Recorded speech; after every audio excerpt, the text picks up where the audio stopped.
Sage Wanderer coming at you from my van down by the river. So I went to little Alex Jones on you on that last video. Sorry. I went a little full tilt there. But you know, this is a passionate thing for me. I really do, as a student of history, understand that historically, down through the ages, you take away people's weaponry for only one reason: to control their every move. That it is, in fact, the very first step to slavery. If I come to you and go, give me all your guns, give me all your knives, give me all your sharp pointy things, you're not a full-grown adult, you don't have the right to do this, you're going to cut yourself for someone else. When I treat you like a child, that's treating someone like a child, in my opinion. As an American, that's how I view it. That when you do that to somebody, that there's only one purpose to do that to someone. And that's so that you can start to take away their rights, all of their rights. The only reason to disarm someone is if they've committed a crime and have been convicted by a jury of their peers and been found, not, worthy of possessing them or a threat to society, but to just outlaw them and take them away from people who have done nothing and have not been tried and have not been convicted and have not had their day in court. There's only one reason to do that. It's why we did it to the Indians. It's why they did it often to the African Americans, following the Civil War and leading up until the modern right to keep and bear arms movement and civil rights movement worked in favor of protecting those rights. That historically, any government, whether it be a communist takeover like happened in Russia and China and Cambodia, in those cases, there was always the same reasoning behind it. It's so they can control you, so that you don't have a voice, so that you can't have an opinion. And there's really only one way to beat that kind of oppression. What we're talking about here at its core is bullying. And the only way you beat a bully is to hit them. You have to hit them. They have to know that you will hit them. They only pick on you because you won't hit them. I don't understand why people don't get the point when it comes to peace through superior firepower. That Ronald Reagan proved to the world once and for all this concept when he defeated Soviet Russia by making more bombs and having more airplanes and having more weaponry and a bigger military and a bigger budget, and also by outperforming them by having a superior method of creating revenue.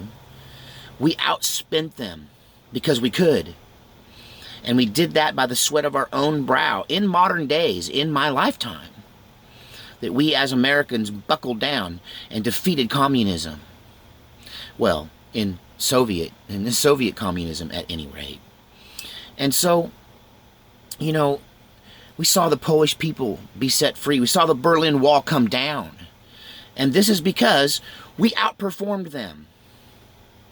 What part of a little old lady has no way of defending herself against any kind of oppression from a hooligan, but unless she has a gun? If she has a gun and she comes out with the gun, now he no longer has the advantage. She is able to be equal to him. He can no longer oppress her because she has the ability to stop him. That it is the threat of mutual destruction that is the only thing that prevents you from being victimized on a daily basis by everyone around you. Let's get real. The heart of humanity is evil, and it can be evil to its core. I'm not saying everyone is evil, but I'm saying everyone battles evil, even in their own heart.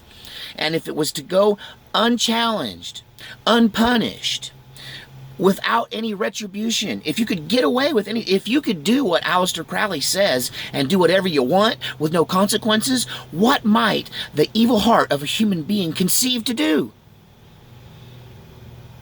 And if you're big enough and strong enough, well, you just do it to them. I mean, that's what tyranny is all about.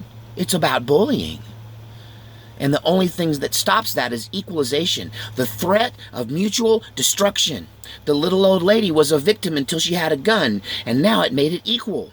Now, if he's got a gun, he might have a slight advantage because he may be physically more able to fight with that gun, with that said gun. But without the gun, she has no shot. She has no chance. She is victim to whatever he makes her do.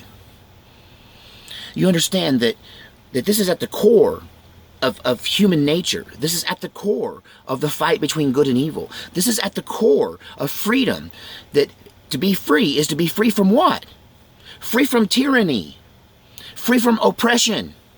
Free from control. Free like the wind. Like an animal, like a bird.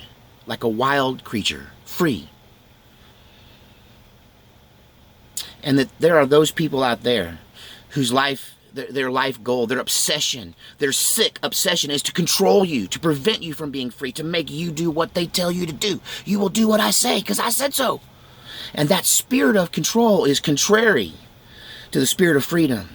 And the only thing that keeps tyranny from controlling the good is the threat of mutual destruction. That can come through righteous laws, but at the end of the day, it comes at the end of my knife, my sword, my pepper spray, my rifle, my pistol, my shotgun. Whatever I have to do, my locked door. You understand that we're talking about freedom from oppression, freedom from control. Now, we're not talking about total anarchy here. There has to be order, there has to be laws, and there has to be rules. Rules we all collectively decide upon. Rules that we agree are good for our society as a group. No one small group gets to control the other. No one gets to secretly embed themselves into our government and control things from behind the scenes like some super villain from a comic book. We won't tolerate that. You hear me, Deep State? We won't tolerate your little fantasies. This is real business here, and it's super simple. It's really super simple, and if anybody's telling you any different, if someone says, trust me, hold on to your wallet. You know, the only thing I trust is that I got an eye on you, and if you pull any crap, you know, there's going to be a problem. Don't start any crap, and there won't be no crap. And that there's this war on reality right now, where they're like, that's not true. Guns do this, and guns do... No, guns ensure that you will leave me be at the threat of your own peril. That's what guns do. It's super simple. That's what knives do. That's what ball bats do. That's what these fists do. That's what my locked door does. That's what my dog on a chain does until I take him off and say, get him, boy. Come on. What universe did you grow up in? What world did you come from? What reality are you based in where this doesn't make sense to you? I don't understand. What malfunction of the mind doesn't get it? That we have peace because if you mess with me, it'll be the last thing you ever do. And that keeps the peace between us. You stay on your side, and I stay on my side. We tip our hat, and we're friendly, and say, howdy, how's it going? Can I help you with something? Can I be of service to you? Because we know, at any moment, we can eliminate each other. And that could happen to you keeps you polite to one another. The threat of mutual destruction was a proven thing in the Cold War. It works for nations, it works for people. It's a universal law. It's a law of nature. What do you think? Don't you believe in the right to self-defense? Isn't that what separates us from tyranny? Isn't disarmament always the first step to tyranny? It's shut up, and then you say, make me. And they say, okay. And you say, let's go. And then smart people go, maybe we don't die today, and I just let him walk on. And, you know, you don't have to go around carrying them, but to know that people have that, to know you have that right, to know that you can defend yourself, keeps people sane. And without it, it's insanity and tyranny, lust and sin and destruction. Total rampant demonic behavior in humankind takes place when you remove those equalizers. It's why we picked up a rock the very first time. It's why we built an axe the very first time. It really wasn't to chop wood. It was to stop you because you had a bigger rock. So I needed to stick on my rock so I could swing it harder. That what keeps you out of my van down by the river without an invitation is my Glock pistol, man. It's what does it. And my tactical flashlight. And my righteous right as an American citizen to possess both of those and use them to defend my home. No matter where I might find it. Freedom is worth fighting for. They're losing their freedom all over Europe. Europe is burning and falling before our very eyes. Even as we speak, the Europeans and specifically in the United Kingdom, are standing up for their rights and speaking out, and they're rioting in the streets over kind of this very topic. Do you have the right to jail me because of what I say?